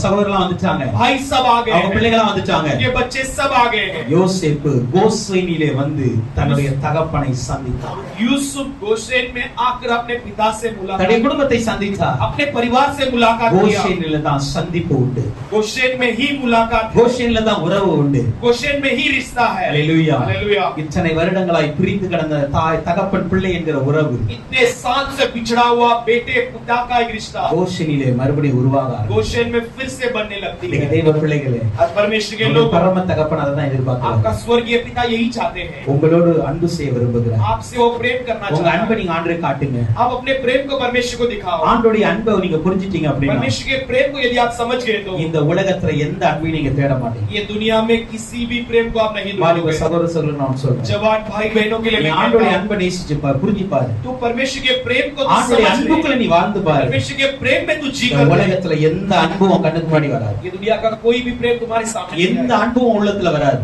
कोई भी प्रेम तुम्हारे सामने नहीं அந்த आएगा। அன்பு தான் இருக்கலே பெரிய அன்பு. वही प्रेम सबसे बड़ा प्रेम परमेश्वर का ஹalleluya. प्रेम। हालेलुया। ஹalleluya. हालेलुया। யோவான் 3:16 சொல்லுகிறது. யோவானா 3:16 कहती है அவர் தம்முடைய குமாரனை நமக்காய் கொடுத்து இவ்வளவாய் நம்மை நேசித்தார். उसने अपने बेटे को हमारे लिए देकर हमसे इतना प्रेम किया। அப்ப கோஷேனில गोशेन में ஒரு தெய்வீக உறவு ஆரம்பித்தது. एक जो है दिव्य रिश्ता बनने இந்த लगा। 9வது மாதத்துல ये 9वें महीने में ஆண்டவருக்கு உங்களுக்கான உறவை சரிபடுத்துங்க. आपके परमेश्वर के बीच के रिश्ते को को सही எந்தெந்த करो। உறவுல நீங்க தூரமா இருக்குன்னு நினைக்கிறீங்களோ आप किस किस रिश्ते में आप दूर हो, நீங்க எல்லாம் பக்கத்துல வாங்க, आप सब करीब அந்த आओ, அன்பிற்குள்ளாக வாங்க. उस प्रेम में आओ। ஹalleluya हालेलुया, ஹalleluya. हालेलुया। நம்ம தூரம் போனாலும் ஆண்டவர் தூரம் போக விரும்பல. हम दूर जाने पर भी परमेश्वर दूर जाना नहीं நீங்க चाहता। ஆண்டவருடைய உறவை விட நினைச்சாங்க ஆண்டவர் விட விரும்பல. आप परमेश्वर के रिश्ते को छोड़ने पर भी परमेश्वर अपने रिश्ते को नहीं छोड़ना चाहता। யோசேப்பு தன்னுடைய குடும்பத்திற்கு வேண்டிய உணவுகளை கொடுத்துட்டு எகிப்தில் அழகாய் உட்கார்ந்து இருக்கலாம். यूसुफ अपने परिवार के लिए भोजन को देकर ऐसे मिस्र में बैठ सकता था। ஹalleluya. हालेलुया। மாசம் மாசம் ஜாமானத்தை அனுப்பிட்டு உட்கார்ந்து இருக்கலாம். हर महीने तुमके भोजन की वस्तु भेजकर बैठ सकता யோசேப்பு था। விரும்பினது என்ன தெரியுமா? लेकिन यूसुफ ने क्या चाहा? நான் என் தகப்பனுக்கும் என் குடும்பத்துக்கும் தூரமா வச்சு பராமரிக்க मैं விரும்பல. अपने परिवार को और पिता को दूर रखकर परवरिश नहीं करना என் चाहता। பக்கத்துல வச்சு मैं பராமரிக்க. अपने पास रखकर उनकी परवरिश நீ தூரமா करूंगा। இருந்தா ஆண்டவர் ஆசீர்வதிப்பார்ப்பா. तू दूर रहने पर भी वो आशीष நீ कर தூரமா सकता இருந்தா है। உனக்கு நல்ல வேலை तू கிடைக்கும். दूर रहने पर भी अच्छी நீ नौकरी தூரமா मिलेगी। இருந்தா உன் கையின் பிரயாசம் तू ஆசீர்வதிக்கப்படும். दूर रहने पर भी तेरे हाथों के काम आशीष ஆனா ஆண்டவர் என்ன पाएंगे। விரும்புறார் தெரியுமா? लेकिन परमेश्वर क्या நீ चाहता है? தூரமா இருந்து என்னுடைய ஆசீர்வாதத்தை பெறுகிறவனாய் அல்ல, दूर रहकर मेरे आशीष को पाने वाला नहीं, என் பிள்ளையா என் பக்கத்துல இருந்து ஆசீர்வதிக்கிற ஒரு मेरा பிள்ளையா. बेटा बनकर मेरे पास रहकर आशीष को मैं देना என் चाहता हूँ। சமீபத்துல வந்து உட்காரு. मेरे करीब आकर बैठ। அந்த ஆசீர்வாதத்துல அன்பு இருக்கு. उस आशीष में प्रेम है। அந்த ஆசீர்வாதத்துல தான் என் நேசம் இருக்கிறது. उस आशीष में नहीं मेरा प्रेम का। ஹalleluya. हालेलुया। அத பெற்றுக்கொள்ளுங்க முதல்ல. इसे पालो पहले। ஹalleluya. हालेलुया। ஓகே, இரண்டாவது நம்ம பார்க்கிறோம். दूसरा आप देखिए, ஆதியாகமம் 45ஆம் அதிகாரத்தின் 18ஆம் வசனத்தை பார்க்கும் பொழுது उत्पत्ति 45 अध्याय का 18 18वां வசனம். वचन। உங்கள் தகப்பனையும் உங்கள் தகப்பனையும் உங்கள் குடும்பத்தாரையும் உங்கள் குடும்பத்தாரையும் கூட்டிக் கொண்டு என்னிடத்தில் வாருங்கள். நான் உங்களுக்கு எகிப்து தேசத்தின் எகிப்து தேசத்தின் நன்மையை தருவேன், நன்மையை தருவேன், தேசத்தின் கொடுமையை சாப்பிடுவேன், தேசத்தின் கொழுமையை சாப்பிடுவீர்கள். ஹalleluya. ஹalleluya. இது சொல்லுகிறது, यहाँ पर நீங்க कहा உங்க गया है, தகப்பன் பிள்ளைகளை கூட்டிட்டு வாங்க, आप अपने पिता बच्चों को அவங்க लेकर சமீபத்துல आइए, இருக்கட்டும், वो मेरे पास रहने दो। அவர்களுக்கு उनके लिए நான் எகிப்து தேசத்தின் நன்மையை கொடுப்பேன், मैं मिस्र देश के भलाई को देखूं தேசத்தின் கொழுமையை நான் கொடுப்பேன். और देश के चिकनापन को देखूं। நன்மையை சாப்பிடுவீங்க. भलाई को खाओगे, the best thing ஆண்டவர் கொடுப்பார் உங்களுக்கு. सबसे उत्तम बातों को परमेश्वर देगा। ஹalleluya. हालेलुया। தேசத்தின் கொழுமை ஒரு fatness ஆண்டவர் கொடுப்பார் அவர். देश के चिकनेपन को, चर्बीलापन को देगा। ஹalleluya. हालेलुया। அப்படியே பார்வோனிடம் இந்த குடும்பம் வருகிறது. वैसे फिरो के पास ये परिवार आती है। 47 6ஆம் வசனத்தை பாருங்க. 46 और 47 அந்த பார்வோன் ராஜா என்ன பண்றாரு தெரியுமா? फिरो राजा क्या இந்த करता है? தேசத்துல ये देश நீங்க में நல்ல இடத்தில் குடியிருங்கள். आप अच्छे जगह में ठहरे நீங்க रहो, நல்ல இடத்துல குடியிருங்க. आप अच्छे जगह में रहो। ஹalleluya. हालेलुया। அப்ப பாருங்க, देखिए, இந்த எகிப்து தேசத்திலேயே ये मिस्र देश में ஒரு பெஸ்ட் இடம், ஒரு நல்ல இடம்னா அந்த கோசேன் தான். सबसे उत्तम श्रेष्ठ जगह कहे तो ये गोशेन है। ஹalleluya. हालेलुया। அது ஏன் நான் எப்படி நம்புறேன் நீங்க मैं क्यों கேட்டீங்க? भरोसा करता हूं कहूं நீங்க तो ஆராதனை முடிஞ்ச உடனே अब आराधना होने के உங்க बाद மொபைலை எடுங்க. आप अपने मोबाइल மொபைல் उठाइए, எடுத்து मोबाइल में கோஷேன் அடிங்க, டைப் பண்ணுங்க. गोशेन करके टाइप करो, அதனுடைய மேப்பை பாருங்க. उसके मैप को देखो, எகிப்துடைய மேப் வரும். मिस्र का मैप आएगा। அந்த மேப்ல उस मैप में மத்த எல்லா இடங்களும் பாலைவனமா இருக்கும். बाकी सारा जगह रेगिस्तान दिखाई மத்த देगा, எல்லா இடமும் பாலைவனமா இருக்கும். बाकी सारा जगह ஆனா रेगिस्तान அந்த दिखेगा கோஷேன் இடம் மாத்திரம் பச்சை பச்சேன்னு இருக்கும் और பாருங்க. केवल वो गोशेन जगह हरा भरा रहेगा। ஹalleluya. ஹalleluya. the நைல் டெல்டா அதுக்கு பேரு.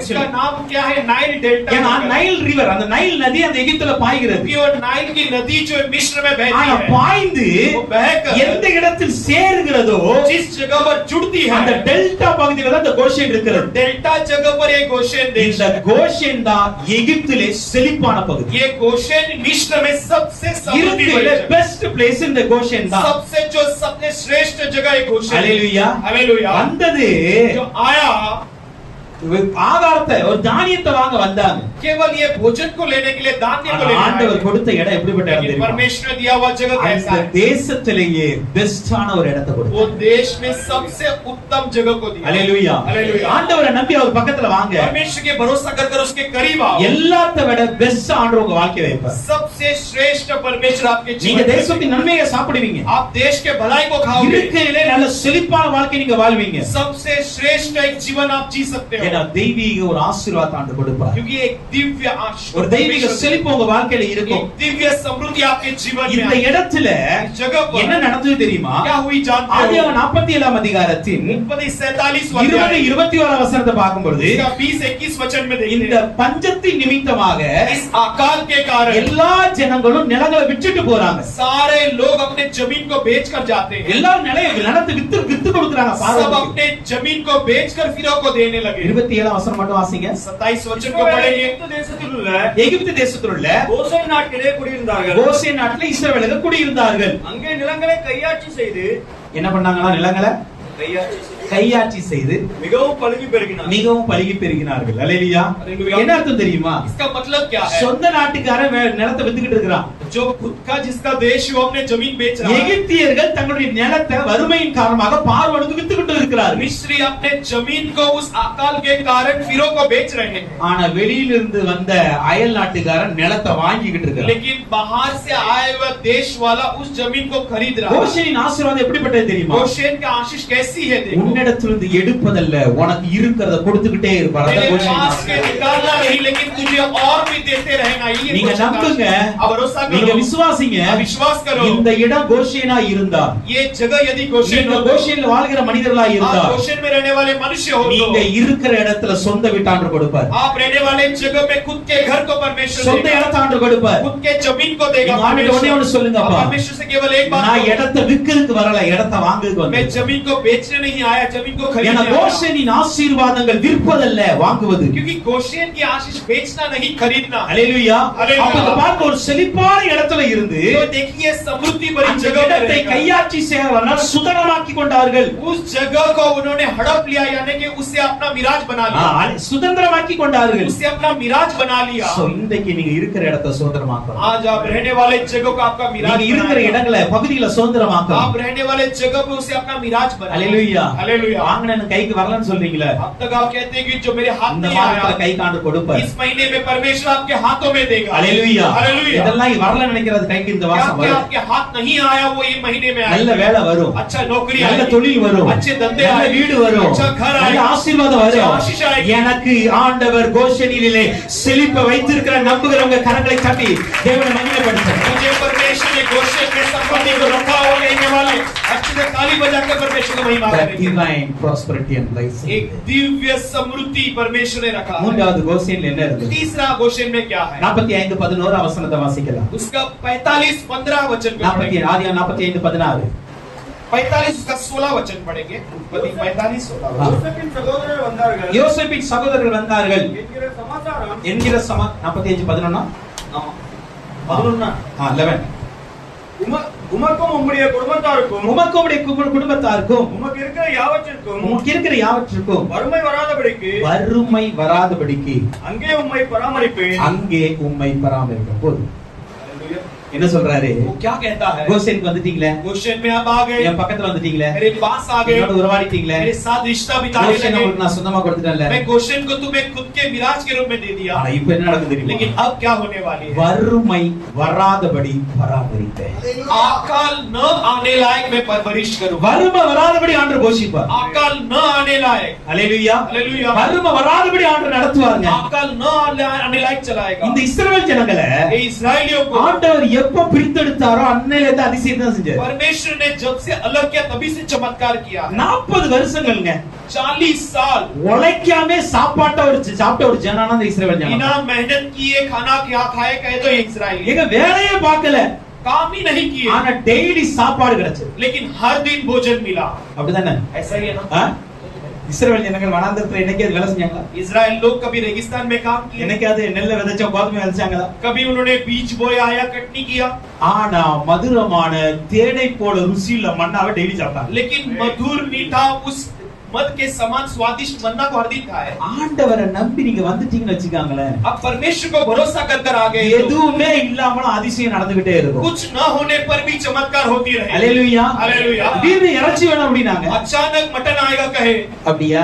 ऐसा है क्या? எத்தனை நாளைக்கு வேணும் உனக்கு? कितना दिन के लिए चाहिए? எத்தனை நாளைக்கு வேணும்? कितने दिन के लिए ஒரு நாள் चाहिए? வேணுமா? एक दिन 2 चाहिए, நாள் வேணுமா? 2 दिन चाहिए, 4 நாள் வேணுமா? 4 दिन चाहिए. ஆண்டு சொன்னாரு, परमेश्वर ने कहा நான் ஒரு மாசம் வரை கொடுப்பேன். मैं 1 महीने तक दूंगा. அல்லேலூயா. हालेलुया. இறைச்சி ஒரு நாளைக்கு கேட்டா ஒரு மாசம் வரை கொடுக்கிற ஆண்டவர் தான் நம்ம मटन ஆண்டவர். 1 दिन मांगने पर 1 महीने तक देने वाला परमेश्वर मेरा परमेश्वर. ஆண்டவர் நம்பி வந்துட்டீங்கன்னா அவர் உங்களை பராமரிப்பார். परमेश्वर के ऊपर भरोसा कर आगे तो वो तुम्हारी வறுமை परवरिश करेगा. வராதபடிக்கு பராமரிச்சார்.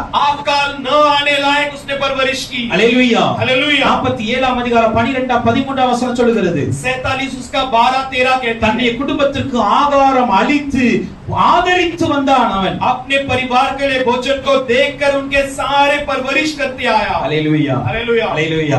அப்ப கோஷேன்ல तो गोशेन में ஒரு டிவைன் ப்ரொவிஷன் இருக்கிறது. एक दिव्य जरूरतों को पूरा करना है। Hallelujah hallelujah. கோஷேன்ல ஒரு தெய்வீக உறவு இருக்கிறது. परमेश्वर गोशेन में परमेश्वर का கோஷேன்ல दिव्य ஒரு தெய்வீக ஆசீர்வாதங்கள் செழிப்பு இருக்கிறது. गोशेन में दिव्य आशीष समृद्धि है கோஷேன்ல ஒரு தெய்வீக பராமரிப்பு இருக்கிறது. और गोशेन में एक दिव्य पालन पोषण। ஒன்பதாம் மாதத்துல அதெல்லாம் நீங்க பெற்றுக்கொள்ளுங்க. 9वें महीने में आप वो सब पाओगे। நான்காவது ஒரு காரியத்தை பாருங்க. चौथा एक बात को देखिए। 21 லிருந்து 24 வரைக்கும் வாசிக்கும் பொழுது 21 से लेकर 24 तक पढ़ते हैं। யாத்ராகமம் 48ஆம் அதிகாரம். ஜீசஸ் निर्गमन 48वां ஜீசஸ் நம்ம ஃபர்ஸ்ட் 45ஆம் அதிகாரம் 45ல 45वां अध्याय நீங்கள் வாசிக்கும் பொழுது जब पढ़ा ஆண்டு சொல்றாரு परमेश्वर कहता है 8ஆம் அதிகாரம் 21 லிருந்து 24 வாசிக்கும் निर्गमन 8वां अध्याय उसका 21 से लेकर 24 तक। யாத்ராகமம் 8 எக்ஸோடஸ் chapter 8 verse 21 to 24 निर्गमन 8 उसका 21 से लेकर 24। ஆண்டு சொல்றாங்க. நான் சொல்லிடுறேன், டைம் கொஞ்சம் இருக்கு, क्या देता हूं நான் ஃபாஸ்டா சொல்லிடுறேன். जल्दी से कह देता हूं। வண்டு வரப்போகுது. वहां पर जो है ये कीड़े आने இது वाले ஒரு வாதை, ये एक मरी है। ஒரு வாதை வரப்போகுது. ये एक मरी आने वाली है।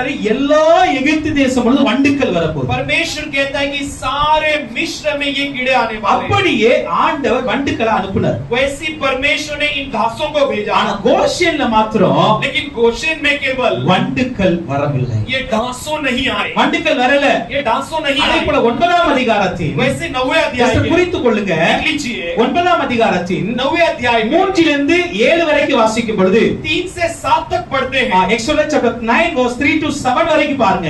निर्गमन 9 उसके 3 से 7 तक எல்லா மிருக ஜீவனும் செத்து கொண்டு இருக்கிறது. सारे जो है प्राणियां मर रही है। எல்லா மிருகம் எகிப்தில் இருக்கிற அத்தனை மிருக ஜீவன் செத்துக்கிட்டு இருக்குது. विश्व के सारे जानवर मर रहे ஆனா हैं। வசனம் சொல்லுகிறது लेकिन वचन कहती है இஸ்ரவேலரின் மிருக ஜீவன்ல ஒன்று கூட சாகல. इस्राएल के जानवरों में से एक भी नहीं ஒன்று मरा। கூட சாகல. एक भी नहीं मरा। 9ஆம் அதிகாரத்தின் 9वें अध्याय में 18 லிருந்து 26 வரைக்கும் வாசிக்கும் பொழுது 18 से लेकर 26 तक पढ़ते हैं। நீங்கள் 18 to 26 வரைக்கும் பாருங்க. अब 18 से 26 तक அந்த देखो। தேசத்துல उस देश में கல்மழை வருகிறது. पत्थर की बारिश होती है। கல்மழை வருது. पत्थर की बारिश। ஆனா கல்மழை வரும் பொழுது लेकिन पत्थर की बारिश होने கோஷேன்ல से கல்மழை வரவில்லை. गोशेन में ये पत्थर की बारिश கோஷேன்ல नहीं आई। கல்மழை வரல. गोशेन में पत्थर की बारिश नहीं आई। 10ஆம் அதிகாரத்தின் 10वें अध्याय 22 23 வாசிக்கும் பொழுது हम 22 और 23 वचन में पढ़ते हैं। எக்ஸோடஸ் chapter 10 verse 22 23 ல பாருங்க.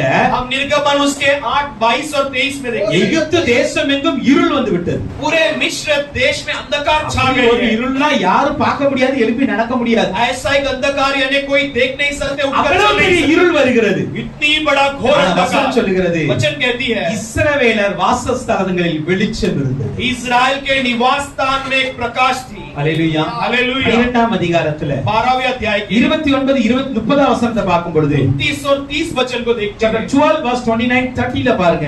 हम 12 उसके 29 30 में देखते हैं। எகிப்திலே मिस्र में சாவு இல்லாத ஒரு வீடும் இல்ல.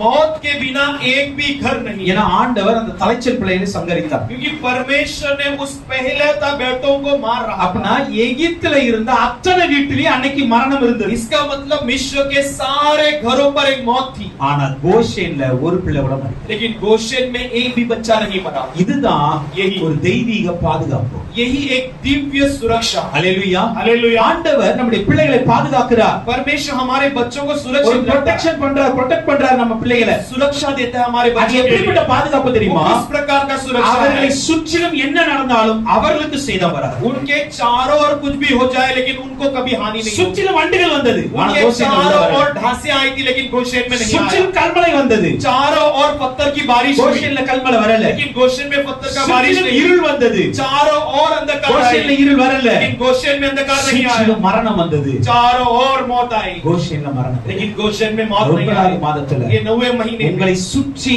என்ன ஆபத்துக்கள் வந்தாலும் உங்களுக்கும் எனக்கும் ஆண்டவர் பாதுகாப்பா இருப்பார். आपके चारों ओर कितनी भी हानि आ जाए लेकिन आपको और मुझे परमेश्वर की सुरक्षा உங்களுக்கான देगा। பாதுகாப்பு ஆண்டவர். आपकी सुरक्षा परमेश्वर। நீங்க ஆண்டவர்ட்ட ஒண்ணே ஒன்னு சொல்லணும். आप परमेश्वर से केवल एक बात நான் कहो, எகிப்துல இல்ல கோஷேன்ல இருக்கேன். मैं मिस्र में नहीं गोशेन நான் में கோஷேன்ல रहूंगा। இருக்கிற வரைக்கும் मैं गोशेन में जब तक எகிப்துல रहूंगा, வருகிற எந்த வாதையும் என் வீட்டுக்கு வராது. मिस्र में आने वाले कोई भी आपत्ति रोग मेरे देश में எகிப்துல வருகிற எந்த வியாதியும் எனக்கு வராது. मिस्र का कोई भी बीमारी मेरे घर में எகிப்துல नहीं। வருகிற எந்த விபத்தும் எனக்கு வராது. मिस्र में आने वाले कोई भी आपत्ति मेरे घर पर எகிப்துல வருகிற नहीं। எந்த தரித்திரமும் எனக்கு வராது.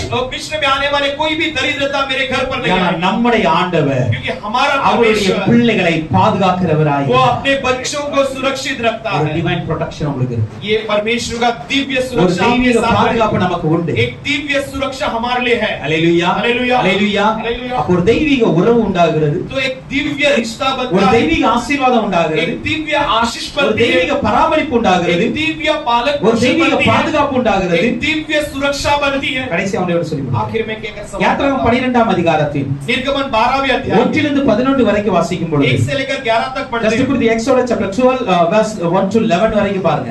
निर्गमन 12 1 से 11 तक देखते हैं। ஆண்டவர் சொல்லுகிறார், परमेश्वर ஒரு कहता है, ஆட்டுக்குட்டியை பிடிங்க, एक मेमने को चुनो, ஆட்டுக்குட்டி அடிங்க, मेमने को मारो, அவருடைய ரத்தத்தை தெளிங்க, उसके लहू को छिड़को, அதை நீங்க சாப்பிடுங்க, उसे आप खाओ, ஆயத்தத்தோடு சாப்பிடுங்க. तैयारी के साथ இது खाओ। கர்த்தருடைய பஸ்கா. ये परमेश्वर का पर्व है। அந்த அதிகாரத்தின் 13ஆம் வசனம் சொல்லுகிறது, उसी अध्याय का 13 वचन कहती ரத்தம் है, உங்கள் வீட்டின் அடையாளமாய் இருக்கட்டும். वो खून आपके दरवाजे के निशान बनने दो। 21 இருந்து 28 வரைக்கும் வாசிக்கும் பொழுது 21 से 28 तक पढ़ते हैं। மோசே கட்டளையிட்டபடி எல்லாம் ஜனங்கள் செய்தார்கள். जैसे मूसा ने आज्ञा दी वैसे लोगों ने किया। 41ஆம் வசனத்துல 41वां अध्याय में கர்த்தருடைய சேனை எகிப்திலிருந்து புறப்பட்டது. परमेश्वर की सेना मिस्र से निकल இந்த पड़ी। கோஷேன் எப்படிப்பட்ட ஸ்தலம் ये தெரியுமா? गोशेन कैसा जगह है? ஒரு தெய்வீக ஆயத்தம் பண்ணுகிற இடம் தான் இந்த கோஷேன். एक दिव्य तैयारी करने वाली जगह गोशेन। ஒரு டிவைன் ஒரு பிரிபரேஷன் இருக்கிறது. एक दिव्य तैयारी वहां पर है। இந்த ஜனங்கள் இப்ப எங்க போகணும் इन தெரியுமா? लोग कहां जाना है? கானானுக்கு போகணும். कानान के लिए जाना है। ஹalleluya. हालेलुया। கோஷேன் ஆசீர்வாதமான இடம் இருந்தாலும் गोशेन एक आशीषित जगह होने पर கானான் भी தான் வாக்குத்தத்தப்பட்ட பூமி. कानान जो है मिराज का இந்த जगह। உலகத்துல ஆண்டவர் உங்களை கோஷேன்ல வச்சு ये வளர்த்திருக்கலாம். दुनिया में परमेश्वर ने आपको गोशेन में रखा ஆனா हुआ, நமக்கான நிரந்தர இடம் கோஷேன் அல்ல. लेकिन हमारे लिए स्थायी जगह गोशेन நமக்கான नहीं। நிரந்தர இடம் இந்த பூமி அல்ல. हमारे लिए स्थायी जगह ये पृथ्वी नहीं। நமக்கு ஒரு கானான் இருக்கிறது, அதுதான் பரலோகம். हमारे लिए कानान है, वही वो स्वर्ग है। அந்த பரலோகத்துக்கு उस போவதற்கு स्वर्ग में जाने के लिए அன்னைக்கு ஆட்டுக்குட்டியாகி அடித்து பஸ்காவை उस ஆசரித்தார்கள். दिन मेमने को मारकर फसह के पर्व को உங்களுக்கு मनाए। தெரியுமா? एक बात जानते हो, முதல் பஸ்கா கோஷேன்ல தான் தொடங்கப்பட்டது. पहला वो फसह की पर्व गोशेन में शुरू हुआ। முதல் ஆட்டுக்குட்டி கோஷேன்ல தான் அடிக்கப்பட்டது. पहला मेमना गोशेन में मारा முதல் गया। ரத்தம் கோஷேன்ல தான் சிந்தப்பட்டது. पहला लहू गोशेन में गिराया गया। இன்னைக்கு இயேசு கிறிஸ்து आज यीशु मसीह இந்த ஆட்டுக்குட்டியை போல நமக்காக இந்த உலகத்தில் வந்து ये அடிக்கப்பட்டார். मेमने के समान हमारे लिए दुनिया में मारा நமக்காக गया। ரத்தம் சிந்தினார். हमारे लिए लहू बहाया। அந்த அடிக்கப்பட்ட ஆட்டுக்குட்டியானவர் वो मारा गया मेमना இன்றைக்கு அந்த கானான்ல உட்கார்ந்துட்டு இருக்கிறாரு. आज वो कानान में बैठा है। அவர் சொல்றாரு, वो कहता है, நீங்க எல்லாம் இன்னைக்கு ஆயத்தப்படுங்க, आप सब आज நீங்க तैयार எல்லாம் हो இன்னைக்கு जाओ। ஆயத்தப்படுங்க, आज आप सब என்னுடைய तैयार हो பஸ்கா जाओ। ஒழுங்கா ஆசரிங்க, आज ये फसह को என்னுடைய बराबर ரத்தத்தை बनाओ। என்னுடைய ரத்தத்தை சரத்தையும் பானம் பண்ணுங்க. मेरे शरीर और लहू को तुम खाओ இந்த पियो। ரத்தம் உங்களுக்கான அடையாளம்.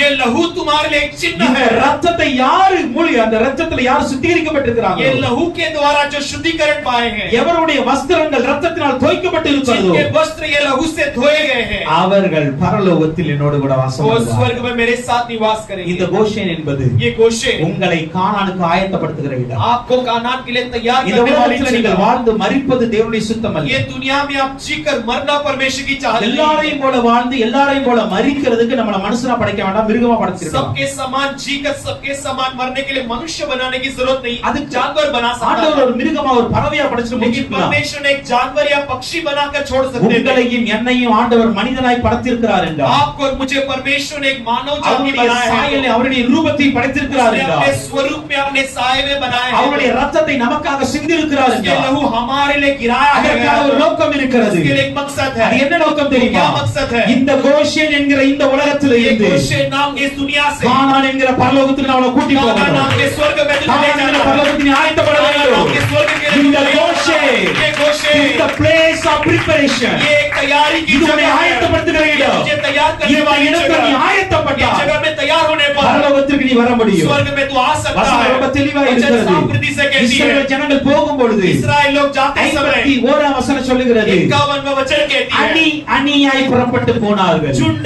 झुंड में निकल அது कर மாத்திரம் गए। நான் சொல்லி முடிக்கிறேன். केवल उसे कहकर समाप्त இஸ்ரவேல் करता ஜனங்கள் हूं। எகிப்தை விட்டு போகும் பொழுது इस्राएल के लोग मिस्र को छोड़कर जाते அதி समय அணியாய் போனார்கள். वो झुंड झुंड में निकलकर ஒரு जाने लगे।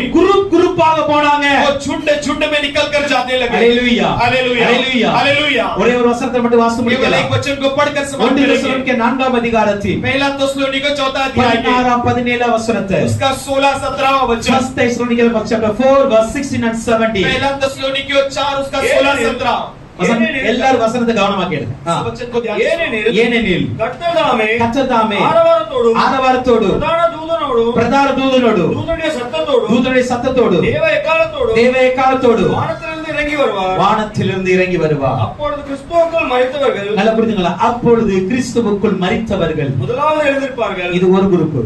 पहले मसीह के अंदर मरे हुए ये एक झुंड है। மரித்தவர்கள் ஒரு அணி. मरे हुए एक सेना बनेगी, एक झुंड। பின்பு உயிரோடு நாமும் உயிரோடு இருக்கிற நாம் उसके बाद जीवित रहने वाले கர்த்தருக்கு हम எதிர்கொண்டு போக மேகங்கள் மேல் அவர்களோட கூட ஆகாயத்தில் எடுத்துக்கொள்ளப்பட்டு ஆகாயத்தில் எடுத்துக்கொள்ளப்பட்டு எப்பொழுதும் கர்த்தருடனே கூட இருப்போம். இவ்விதமாய் எப்போதும் கர்த்தருடைய கூட इस இருப்போம். रीति में सदा के लिए परमेश्वर के साथ रहेंगे। அல்லேலூயா हालेलुया। இப்போ எப்படி அன்றைக்கு அணியணியாய் புறப்பட்டார்களோ उस दिन जैसे झुंड झुंड में निकलकर गए, அப்படியே கர்த்தருடைய வருகையில் நடக்க போகிறது. वैसे ही परमेश्वर के आगमन में होने वाली है। முதல் அணியாகிய நமக்கு முன்பாக மரித்த பரிசுத்தவான்கள் எழும்பி வரப்போகிறார்கள். पहले झुंड हमारे सामने जो है मरे हुए उठकर आने वाले। இரண்டாவது அணியாகிய உயிரோடு இருக்கிற நாம மறுரூபமாக்கப்பட और போகிறோம். दूसरा झुंड हम जो है रूपांतर किए जाकर நாம எல்லாரும் சேர்ந்து हम सब मिलकर எப்போதும் கர்த்தரோடு இருக்க हम போகிறோம். सदा के लिए परमेश्वर के साथ रहने वाले हैं। கோஷேனின் வாழ்வு गोशेन का जीवन வெறும் 430 வருடங்கள் மட்டுமே. केवल 430 साल की। இந்த உலகத்திலே ஆண்டவர் உங்களை ஆசீர்வதித்து செழிப்பாய் பாதுகாத்து வைத்திருந்தாலும் கூட इस दुनिया में परमेश्वर ने आपको आशीष कर समृद्धि के साथ आशीषित रखने पर இந்த வாழ்வு ஒரு குறிப்பிட்ட காலகட்டத்திற்குள் முடிந்து போகும். ये जीवन एक नियुक्त समय के अंदर समाप्त हो जाएगा। 430 வருடம் தான் கோஷேன் வாழ்க்கை. केवल 430 साल गोशेन का जीवन था। ஆனா கானானின் வாழ்க்கை लेकिन कानान का जीवन இஸ்ரவேலுக்கு உலக பிரகாரமாக இன்றைக்கு வரைக்கும் இருக்கு. इस्राएलियों के लिए दुनिया की रीति में आज तक है। இன்றைக்கு மாத்திரமல்ல, आज केवल नहीं, கர்த்தருடைய வருகை மட்டும் அதுதான் இருக்கும். परमेश्वर के आगमन तक वही रहने वाला है। அல்லேலூயா हालेलुया। இந்த உலக வாழ்க்கை ये दुनिया का जीवन நமக்கு கொஞ்ச நாளைக்கு தான் இருக்க போகுது. हमारे लिए केवल कुछ समय के लिए அதுக்குள்ள होने वाला ஆண்டவர் है। உங்களுக்கு ஆசீர்வாதத்தை தருவார். उससे पहले परमेश्वर உங்களை आशीष செழிப்பாக்குவார். करेगा, आपको समृद्धि உங்களை बनाएगा, பாதுகாப்பார். आपको सुरक्षित உங்களை रखेगा, பராமரிப்பார். आपकी पालन ஆனா पोषण ஒண்ணே करेगा। ஒண்ணு பண்ணுங்க. लेकिन एक बात करो, இந்த உலகத்துல इस दुनिया में நான் ஆண்டவரோடு வாழணும். परमेश्वर के साथ எனக்கு ஆண்டவருடைய உறவு இருந்தா मुझे परमेश्वर का रिश्ता हो இது तो வரைக்கும் நான் கொஞ்ச நாள் அவரோடு கூட வாழ்ந்தேன். मैं यहाँ पर कुछ दिन ஆனா उसके साथ இனி ஒரு நாள் जीऊंगा। வரப்போகிறது. लेकिन इसके बाद एक दिन आने நான் वाली है, ஆண்டாண்டு காலமாக मैं पीढ़ी पीढ़ी के लिए நித்திய காலமாக अनंत काल के लिए இயேசுவோடு வாழ போகிறேன். यीशु के साथ जीने நம்பிக்கை वाला உள்ளவங்க கரங்களை தட்டி हमारी ताली बजाकर महिमा करेंगे। அந்த வாழ்க்கைக்கு उस जीवन के लिए இன்னைக்கு நீங்கள் நானும் आज आप और मैं ஆயத்தப்பட तैयार வேண்டும். होने हैं, ஆயத்தமா இருங்கள். तैयार रहो, கர்த்தர் சீக்கிரம் வரப்போகிறார். परमेश्वर शीघ्र आने वाला है।